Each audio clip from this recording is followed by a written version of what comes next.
This is the Louie T Network.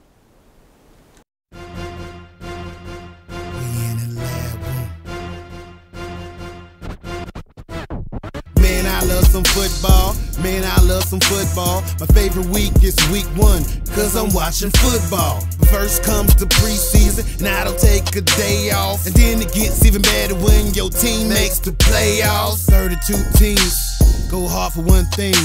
They work for one thing. That Super Bowl ring. 32 teams go hard for one thing. They work for one thing. That Super Bowl ring.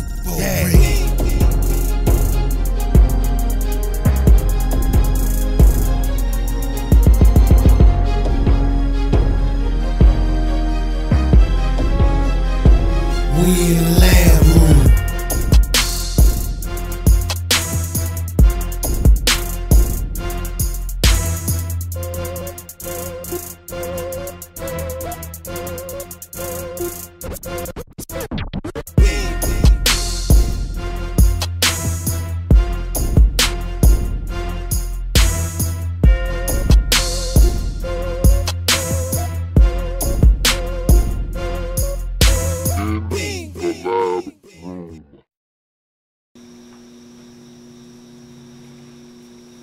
Who else could it be but me, your man, Louie T? Welcome. You are in the lab room. Of course, I'm your host, Lou. Thank you for joining me.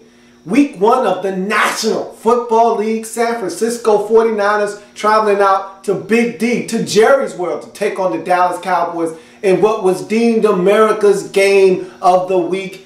And this was a matchup that was going to be a measuring stick of sorts for the Cowboys. And for the 49ers, a tumultuous offseason, struggles of the preseason offensively. You just got slapped with the 9-game suspension of Aldon Smith, which you knew was coming. And there's going to be no Navarro Bowman for the first 6, 7, maybe even 8 games of the season. So a lot of things have to be adjusted to in San Francisco.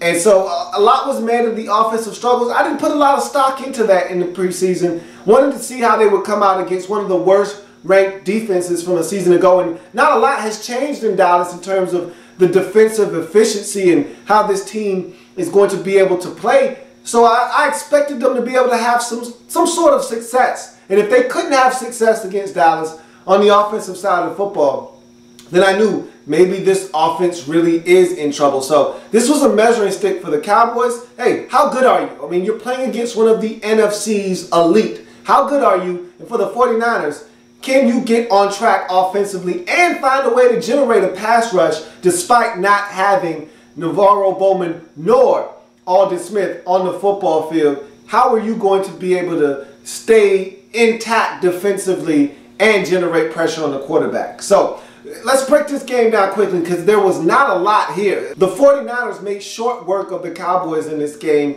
And so you start out with a false start penalty by the Cowboys, who got the ball first in this game. And the very next play after that false start penalty, you turn around and DeMarco Murray fumbles the football. It's scooped up, and a 27-yard scoop and score by Chris Culliver ensues. It's 7-0. Just like that, right out of the gate, 49ers are in the lead in this game. And that was a sign of things to come. That was a very bad omen for the Cowboys in this game, as they would turn the football over way too many times to have any sort of chance of winning this game. Excellent drive by the Cowboys after the fumble. They go all the way down the field and get as far as the San Francisco 49ers 2-yard line before Tony Romo is sacked by the Cowboy, Justin Smith. All the way back to the 11-yard line, they have to settle for a field goal. It's now 7-3 Dallas.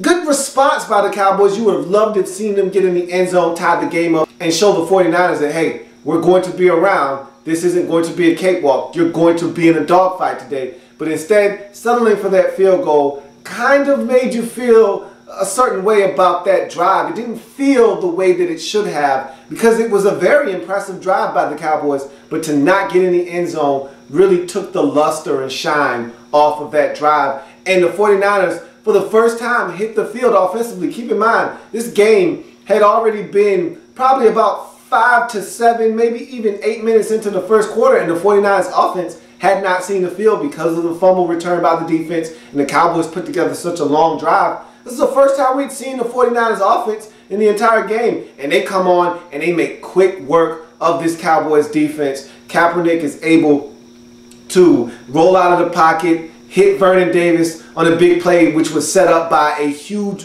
Bolden, 37-yard catch and run over the middle. And then the very next play, Kaepernick is able to get out of the pocket, elude some pressure, and he took a shot on that Bolden throw. Stuck in the pocket, looked down the gun barrel. He stared down the gun barrel, delivered the football to Bolden on a strike. He was able to make some things happen after the catch. Very next play, there's pressure in the pocket. He's able to elude it, get outside, throws off of one foot, and throws a dart. And this is why Colin Kaepernick was paid all of that money, because he makes things happen when nothing's there. And so that was a beautiful play.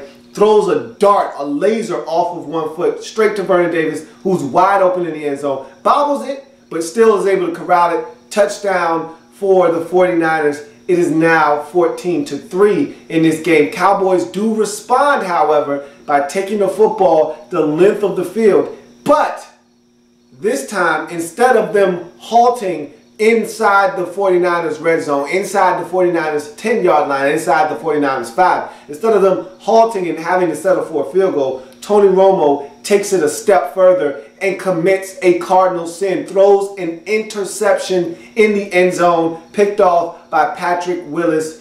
And those are things you can't have, especially against a team as good as the 49ers. You cannot afford to turn the football over in the red zone. It's picked off, and so the 49ers are able to thwart that drive by the Cowboys. It's still 14-3.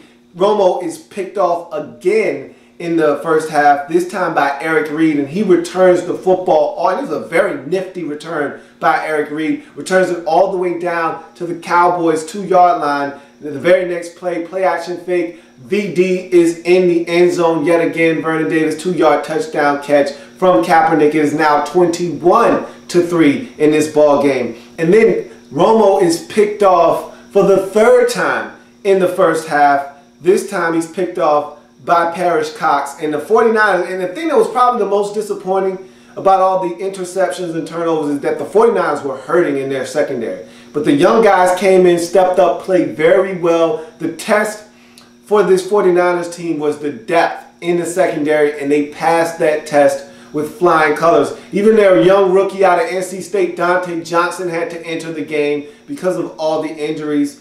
Tremaine Brock went down very early in this game, and Chris Culliver went down in this game. And so Parrish Cox and Dante Johnson were actually starting at corner at one point in this game for the 49ers, and they did not miss a beat. And both of these guys played extremely well in this game. And Parrish Cox gets an interception that leads to another 49er drive. Carlos Hyde gets it in from 4 yards out, and he looked really impressive in this game as well, as the San Francisco 49ers take a commanding 28-3 lead at the half.